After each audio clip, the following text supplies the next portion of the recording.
Hello दोस्तों, आपका हमारे इस चैनल में आने का मोस्ट वेलकम। आज के वीडियो क्लास में हम वेक्टर टॉपिक पर महत्वपूर्ण क्वेश्चन बताने जा रहे हैं, जो कि बहुत ही महत्वपूर्ण है। इसे आप ध्यानपूर्वक समझें। इसके पिछले वाले वीडियो में भी यही वेक्टर टॉपिक चल रहा था। तो क्वेश्चन नंबर 24 है ये नंबर। इसके पहले 23 तक प्रैक्टिस टेस्ट सीरीज 4 में हो चुका है।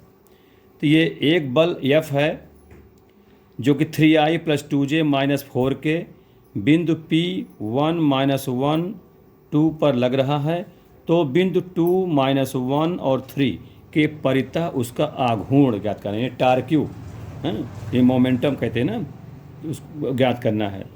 तो जैसा आप लोग जानते हो कि टार्क्यू को टाउ अच्छा से दर्शाते हैं। टाउ = R × F होता है। ये वेक्टर है बल, और ये विस्थापन डिस्प्लेसमेंट ये भी वेक्टर है, तो इसे एरो लगा दिया। और ये बल आघूर्ण भी वेक्टर है, इसलिए एरो लगा दिया। तो टाउ = R × F होता है। अब जो क्रॉस प्रोडक्ट है ये डिटरमिनेंट से निकालते हैं। तो सबसे पहले जो डिस्प्लेसमेंट है जो R है ये निकालने की आवश्यकता है सबसे पहले। तो ये देखिए पॉइंट P लिखा हुआ है, इस पर लग रहा है वो बल, और इसके परितः घूम रहा है। तो जिसके परितः घूमेगा वो तो स्टार्टिंग पॉइंट हो जाएगा, और जिस पर लगा हो वो टर्मिनल पॉइंट हो जाएगा। तो ये इनिशियल पॉइंट, ये टर्मिनल पॉइंट। तो इनिशियल पॉइंट को O पॉइंट मान लेते हैं और टर्मिनल पॉइंट को P पॉइंट मान लेते हैं। तो इससे सबसे पहले निकालें क्या, OP वेक्टर। OP वेक्टर यानी टर्मिनल पॉइंट में इनिशियल पॉइंट को घटा देंगे। तो ये टर्मिनल है, अंतिम बिंदु में प्रारंभिक बिंदु घटाकर रखेंगे। तो इसमें से ये घटाएंगे तो कितना हो, 1 - 2 यानी -1 हो जाएगा। फिर -1 में -1 घटाएंगे तो प्लस बन जाएगा, 0 बन जाएगा, वो 0 हो जाएगा। 2 में से 3 घटाएंगे तो -1 हो जाएगा। ये हमारा कोऑर्डिनेट के रूप में हो गया। इसी को वेक्टर में कहेंगे तो -i + 0j - k ये हो जाएगा। ये OP वेक्टर को ही R वेक्टर कह देते हैं। यही विस्थापन डिस्प्लेसमेंट हो गया। ठीक। अब ये R × F निकालना है, तो इसके लिए डिटरमिनेंट लगाते हैं सारणिक विधि से। तो इस प्रकार से करते हैं। देखिए यहाँ I J K जो कि यूनिट वेक्टर है, लिख लेते हैं। पहले R के एलिमेंट लिखेंगे, फिर F के। तो R के ये हैं, तो गुणांक लिखा जाता है -1 0 -1, और यहाँ बल फोर्स ये है 3 2 -4। अब इसको हल करेंगे। I टाइम्स लिख देंगे पहले, इसके सामने के कॉलम को सामने के रो कैंसिल करते हैं। मुख्य विकर्ण में गुणा करके सेकेंडरी विकर्ण गुणा करके घटाते हैं, ये रूल होता है इसका। तो ये 0 हो जाएगा, इसमें गुणा करेंगे, और ये -2 तो +2 बन जाएगा, क्योंकि बीच में प्लस होता है और माइनस होता है, माइनस में प्लस बन जाएगा। फिर ये -j, ये कैंसिल, ये कैंसिल, तो 4 बन जाए 4, ये हो जाएगा, और ये -3 तो ये +3 हो जाएगा। इसी प्रकार से k टाइम्स ये करेंगे तो ये कैंसिल, ये तो -2 और ये 0 हो जाएगा। तो हुआ कितना, 2i - 7j और -2k। यही स्टूडेंट टार्क्यू हो गया, बल आघूर्ण, जिसे आघूर्ण कहते हैं। ये आंसर हो गया इसका। ठीक है, जिस नंबर पर ये हो, जिस हिसाब से हम क्वेश्चन नंबर पे हो उस पर टिक कर लेंगे, गोला भरेंगे, है ना। अब अगला क्वेश्चन देखें। ये क्वेश्चन है, यदि किसी त्रिभुज के शीर्ष दिए हुए हैं क्रमशः कोऑर्डिनेट के रूप में, तो उसकी एरिया बताना है, क्षेत्रफल बताना है। क्षेत्रफल क्या होगा। तो देखिए, जैसा जानते हैं, सबसे पहले त्रिभुज बना लेंगे, और इसको वेक्टर मेथड से एरिया ज्ञात करते हैं कि A B और ये C। ये कोऑर्डिनेट पता है यहाँ AB, तो जब A हम लिख देंगे A के कोऑर्डिनेट, यहाँ B कोऑर्डिनेट, यहाँ C कोऑर्डिनेट, तो सबसे पहले AB वेक्टर निकालेंगे। ठीक है, और उसी के संगत AC वेक्टर निकालेंगे, माने एक पॉइंट कॉमन होना चाहिए वेक्टर निकालने में। तो AB वेक्टर निकालेंगे, तो जैसा जानते हो terminal point minus initial point, तो यहाँ पर B टर्मिनल ये वाला होगा, इनिशियल ये हो जाएगा। यहाँ लिख लीजिएगा, तो 2 में से 1 गए 1 हो जाएगा, ये 3 में से 1 गए 2 होगा, और 5 में से 2 गए 3 हो जाएगा। ये इसको वेक्टर में कहना है तो वेक्टर में कह सकते हैं I J की लगा करके। फिर इसी प्रकार से AC वेक्टर निकाल ली, A से C, ये टर्मिनल ये इनिशियल। तो इसमें से 1 में से 1 गए 0 हो जाएगा, 5 में से 1 गए 4 होगा, 5 में से 2 गए 3 हो जाएगा। ठीक है, इस प्रकार से ये हो गया। कॉमा लगा दीजिए, ये ऐसा। अब इसका छेदफल निकालना है स्टूडेंट, तो छेदफल का फार्मूला होता है डिटरमिनेंट मेथड में ए बी क्रॉस ए सी के मॉड का हाफ, ये होता है। ए बी क्रॉस ए सी का मॉड करके हाफ कर देंगे, ये होता है। तो सबसे पहले हम ए बी क्रॉस ए सी निकालेंगे। देखिए ए बी क्रॉस ए सी, ये वेक्टर डिटरमिनेंट से निकालेंगे, ये हुआ आई जे के, ठीक। तो इसके एलिमेंट लिखेंगे 1 2 3, 1 2 3, फिर ए सी के लिखेंगे 0 4 3, इसका एक्सपेंशन करेंगे। तो देखिए इसके प्रसार, तो इसको हल करेंगे जब, तो आई टाइम्स कॉमन लेके उसके सामने के कॉलम सामने के रो कैंसिल करते हैं, 3 दूनी 6, 4 3 12, है ना। फिर माइनस जे टाइम्स ये कैंसिल है, तो 3 1 जा 3, ये 0 हो जाएगा। फिर बार के करेंगे, के कैंसिल, ये कैंसिल, ये काम सामने का, 4 1 9 4 माइनस 0 हो जाएगा। तो ये 12 माइनस 6 आई माइनस 3 जे, माइनस 3 जे हो जाएगा, प्लस 4 के हो जाएगा, 4 के, ठीक है। ये हो गया। अब ये तो ए बी क्रॉस ए सी हुआ। अब हमको हमें अब क्या करना है, इसका मॉड लेना है, तो इसका मॉड कर लीजिए। Therefore A B cross A C का मॉड, ये क्या होगा, अंडर रूट 6 छंग 36, 3 त्रिकाई 9 और 4 चौक 16, 16 9 25, अब 25 और 36 कितना हो जाएगा, 6 5 11 हो जाएगा, और 3 2 5 1 6 61 हो जाएगा, रूट 61 हो जाएगा। ए बी क्रॉस ए सी का मॉड हो जाएगा। अब छेदफल निकालना तो 1/2 भी होता है उसमें, इसलिए त्रिभुज का छेदफल बराबर, ये लिख देते हैं, त्रिभुज का क्षेत्रफल इज इक्वल टू 1/2, ये मान रख देंगे तो कितना हो जाएगा, 61 का रूट, ठीक। तो ये हो जाएगा 61 बाई रूट 61/2, क्या हो जाएगा, वर्ग इकाई, स्क्वायर यूनिट, वर्ग इकाई, ये जाएगी आंसर, ठीक है स्टूडेंट। में समझ में आ गई बात ये। अब आप आगे क्वेश्चन देखें, क्वेश्चन नंबर 26।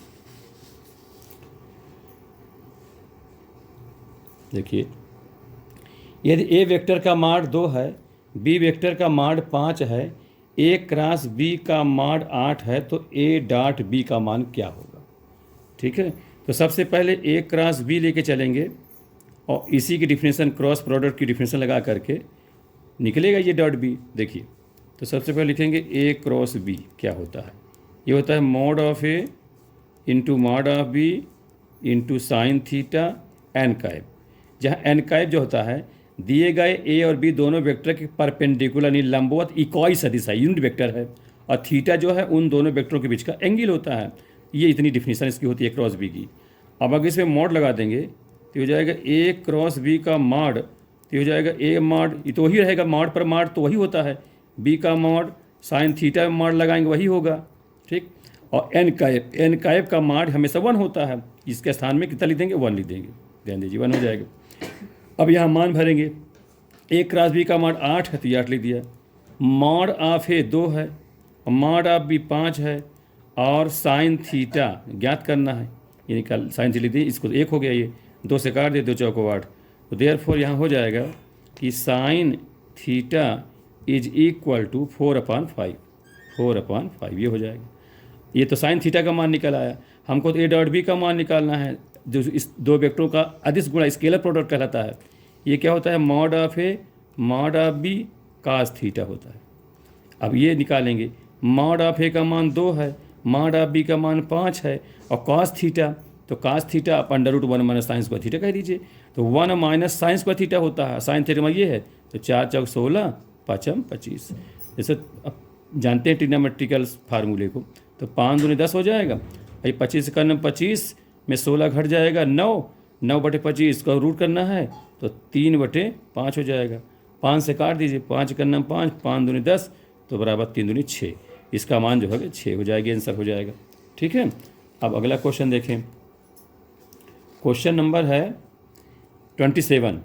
यदि ए vector, B vector, C vector तीन समतली इकाई सदिश है, माने कोप्लेनर यूनिट वेक्टर हैं, तो बॉक्स प्रोडक्ट है ये 2a minus B, 2b minus C, 2c minus A, यानी स्केलर ट्रिपल प्रोडक्ट है ना। इसको बॉक्स प्रोडक्ट कहते हैं या स्केलर ट्रिपल प्रोडक्ट कहते हैं। इसका मान क्या होगा ये आपको बताना है। देखें, सबसे पहले स्टूडेंट ध्यान दें, ये समतली का मतलब क्या होता है। अगर समतली है तो उन तीनों वेक्टरों का स्केलर ट्रिपल प्रोडक्ट या बॉक्स प्रोडक्ट 0 होता है। इसका मतलब ये हुआ ए vector, B vector, C vector scalar triple product क्या हुआ, 0 के बराबर हो गया। ठीक, ये होता है इसका मतलब। तो अब ये इसकी डिफिनेशन ले लेंगे। स्केलर ट्रिपल परिभाषा क्या होती है। ए बी सी अगर इस बॉक्स पर होता है, इसका मतलब होता है A vector dot B vector cross C vector, ये होता है इसका मतलब। अच्छा, ये डॉट क्रॉस इंटरचेंज हो सकता है ए क्रॉस डॉट बी भी हो सकता होता है। और चक्रीय क्रम रहता है तो मान नहीं होता है, और चक्रीय क्रम नहीं होता तो निगेटिव हो जाता है, जानते हो। तो देखो इसको, अब हम इसको लेके चल रहे हैं। तो ये जो लिखा हुआ है, ये ए मानेंगे, इसको बी, इसको सी, तो ए डॉट बी क्रॉस सी ये लगाते हैं तो कितना हो जाएगा 2a माइनस बी। एक क्वेश्चन कर देते डॉट प्रोडक्ट 2b माइनस सी। अब जल्दी में हम वेक्टर नहीं लगाते, आप समझ लीजिए कि सब में वेक्टर लगे हुए हैं, ऊपर लाइन लगा हुआ है, क्रॉस 2c माइनस ए, इस प्रकार से ऐसा लिख देते हैं a डॉट बी क्रॉस सी। ठीक है, अब इसको मल्टीप्लाई करेंगे तो पहले को लेकर सब में गुणा कराएंगे, फिर दूसरे को लेकर सब में गुणा कराएंगे। देखिए इसको गुणा यहाँ से 2a, इसमें 2b करेंगे, 2 दूनी 4 हो जाएगा। अच्छा, एक काम और कर लें, सबसे पहले क्रॉस को कर लें, ये क्रॉस गुणा करेंगे, इसके बाद इसको करेंगे। तो ये 2a माइनस बी को लिखा रहने देते हैं डॉट, इसको करेंगे 2b को यहाँ से करेंगे तो कितना हो जाएगा, इसको ले देते हैं 2 2 4, 4b क्रॉस सी, चलिए लगा दिए 4b क्रॉस सी। इसी का यहाँ करेंगे तो माइनस 2b क्रॉस ए। अच्छा, b क्रॉस ए का ए क्रॉस बी करना चाहें तो प्लस हो जाएगा, ठीक नहीं रहेगा, उसमें प्लस कर दे रहे हैं, ये प्लस कर देते हैं। अब ये हमारा बदल जाएगा तो हो जाएगा ए क्रॉस बी हो जाएगा। ठीक है, ये तो इसका गुणा हमने यहाँ किया तो यह हुआ 2 2 4 बी क्रॉस सी हो गया। इसी का यहाँ कर रहे हैं तो चेंज कर दिया तो ये माइनस प्लस में बदल गया, तो 2 क्रॉस 2 इंटू 2 टाइम्स ए क्रॉस बी हो गया। अब इसका करेंगे तो सी, जब दो समान वेक्टर होते हैं स्टूडेंट तो आप लोग जानते हो कि उसका मान 0 हो जाता है ना, क्रॉस प्रोडक्ट में, तो इससे 0 हो जाएगा, इसको नहीं लिख रहे हैं। फिर इसी जब यहाँ करेंगे तो माइनस माइनस प्लस हो जाएगा और सी क्रॉस ए हो जाएगा। ये हुआ गुणा इसका। अब इसको इसके साथ गुणा कराएंगे सब में, पहले 2a के सब में करेंगे, फिर b के सब में करेंगे। देखिए 2 के a में करेंगे तो 4 दूनी 8, a डॉट बी क्रॉस सी। अब जब आप जानते हो a डॉट बी क्रॉस सी होता है तो क्या होता हुआ a b c scalar triple product होता है, ये हो जाता है, इसलिए दिया हमने। फिर इसी के जब यहाँ करेंगे तो 2 2 जा 4, ये 4 लिख देते हैं, और a dot a cross b। अब स्टूडेंट मैं इसमें डॉट ही कर रहा हूँ, जैसे दो वेक्टर अगर समान हो जाए तो उनका स्केलर ट्रिपल 0 हो जाता है, तो a b हो जाएगा तो 0 बन जाए, इसलिए हम उसको 0 लिख देते, इंटू करके या क्रॉस 0 इंटू 0 लिख दिया। इसका यहाँ जब गुणा कराए तो ये 0 बन गया समान होने की वजह से। इसी के जब यहाँ कराएंगे तो इसमें भी देखो ए सी ए, दो वेक्टर समान हो गया तो ये भी 0 हो जाएगा। अब 2 लिखने की जरूरत नहीं है, सीधे 0 कर देंगे। फिर ये माइनस बी को उठाएंगे, सम क्या करेंगे, यहाँ देखिए जब इसमें करेंगे तो बी बी सी, तो एक दो वेक्टर समान हो गए तो इसका मान भी 0 हो जाएगा, तो फिर 0 कर देती है 0। फिर इसमें चलेंगे तो यहाँ देखो बी ए बी, तो बी ए क्रॉस बी, तो दो वेक्टर यहाँ भी समान हो गए तो ये भी 0 हो गया। फिर यहाँ इसका जब यहाँ कराएंगे तो ये आ जाए, क्योंकि इसमें कोई वेक्टर समान नहीं है, तो माइनस बी सी ए, इसको हम स्केलर ट्रिपल प्रोडक्ट के रूप में लिख दिए, बॉक्स प्रोडक्ट में लिख दिया बी सी। और ये चक्रीय क्रम है, देखिए बी है, बी के बाद सी है, सी के बाद ए है, तो इसी को हम आगे फिर बढ़ा सकते हैं। ये क्या हो सकता है, ए बी सी हो सकता है ना, क्योंकि बी के बाद सी और सी के बाद ए के बाद बी, फिर उसको ए बी सी कर देंगे। तो ये हो गया आपका 8 times of A B C box product minus, ये सब 0 हो गए, ऐसे करेंगे इसको चेंज कर लेंगे तो ये A B C box product, तो 8 में से 1 घट जाए एक बार में, तो 7 times of A B C box product. इसका मतलब 7, ये इसका मतलब ए बी सी 3 सदिश समतली है, तो इसका मतलब ए बी सी 0 होता है, इसका मतलब 7 इंटू 0 इज इक्वल टू 0। ये स्टूडेंट इसका आंसर हो गया। ऑप्शन से आप देख लेंगे, इसी में गोला भर देंगे जिस नंबर पे पड़ेगा। ठीक है, क्वेश्चन समझ में आई बात ये। अगला क्वेश्चन देखें, क्वेश्चन नंबर है आपका ये 28 बताने जा रहे हैं, इसको आप ध्यान से समझें। यदि x व y दो इकाई सदिश है, यूनिट वेक्टर है, जिसका परिमाण 1 होता है और फाई जो है उन दोनों वेक्टरों के बीच का एंगल है, कोण है, तो हाफ x माइनस वाई के मॉड का मान क्या होगा, ये आपको बताना है। देखें तो सबसे पहले x माइनस वाई के मॉड लिखते हैं, x माइनस वाई का मॉड, इसको लेके चलते हैं। अब स्टूडेंट इसमें जब स्क्वायर लगाएंगे तभी ये आगे इसका ऑपरेशन शुरू होगा, तो इसको स्क्वायर लिख देते हैं। तो इसका मतलब क्या होता है, x का स्क्वायर प्लस y का square minus 2x dot Y. ये वेक्टर है ही है, आप एरो कर सकते हैं, डैश यहाँ लगा सकते हैं। ठीक है, तो ये हो गया। और ये दोनों वेक्टर यूनिट वेक्टर हैं, तो इसका मतलब 1 होगा, इसका भी मान 1 होगा, एक लिखिए, एक का वर्ग 1 ही हो जाएगा, minus 2 times of x dot Y है, इसकी भी अधिक सी परिभाषा लगा दीजिए। तो क्या हो जाए, mod of x mod of y into cos phi, angle है फाई है, 1 1 2 हो जाएगा, तो 2 माइनस 2, ये भी 1 1 हो जाएंगे, into 1 into 1 into cos phi. अब 2 कामन ले लेंगे, 2 कामन लेंगे तो 1 माइनस कॉस फाई हो जाएगा। ठीक है, ये हो गया। अब स्टूडेंट ये 1 है, 1 को कटने वाला कॉस का फार्मूला लगा दीजिए, तो आप जानते होंगे 2 टाइम्स ऑफ 1 माइनस, क्या हो जाए 1 माइनस, तो ये प्लस बन जाएगा, चूँकि बाहर पहले माइनस है, तो 1 प्लस हो जाएगा 2 साइन स्क्वायर फाई बाई 2 हो जाएगा, उसका हाफ हो जाएगा, जो एंगल यहाँ रहेगा, माइनस 1 प्लस 1 कट जाएगा, तब 2 दूनी 4 हो गया, यहाँ 4 ले देते हैं, 2 4, और ये हो जाएगा साइन स्क्वायर फाई बाई 2। तो कितने के बराबर हुआ ये, x माइनस वाई के मॉड का स्क्वायर हो जाएगा। अब हमको तो x माइनस वाई का मॉड ही निकालना है, तो वर्गमूल ले लेंगे, दोनों पर स्क्वायर रूट कर देंगे, इसलिए हो जाएगा x माइनस वाई का mod is equal to 2 times of sine phi by 2 हो जाएगा। अब 2 से डिवाइड कर देंगे, तो 1/2 x माइनस वाई का मॉड, इसी का मान निकालना है, is equal to sine phi by 2। तो इस प्रकार से ये इसका आंसर हो गया। ठीक है, इस प्रकार से जिस नंबर पे ऑप्शन में हो उस पर आप गोला भर देंगे। तो स्टूडेंट आज के वीडियो क्लास में यहीं तक क्वेश्चन 28 तक बताया हूँ। नेक्स्ट आपको अगले वीडियो में पुनः बताऊँगा। तो हमारा आपसे यही अपील है कि वीडियो को लास्ट ज़रूर देखेंगे, जिससे सारी बात ठीक से समझ में आवे, और अपने इष्ट मित्रों को भी बताया करें, उनको शेयर करें। ठीक है, नेक्स्ट अगले वीडियो में पुनः आपसे मिलते हैं। Thank you.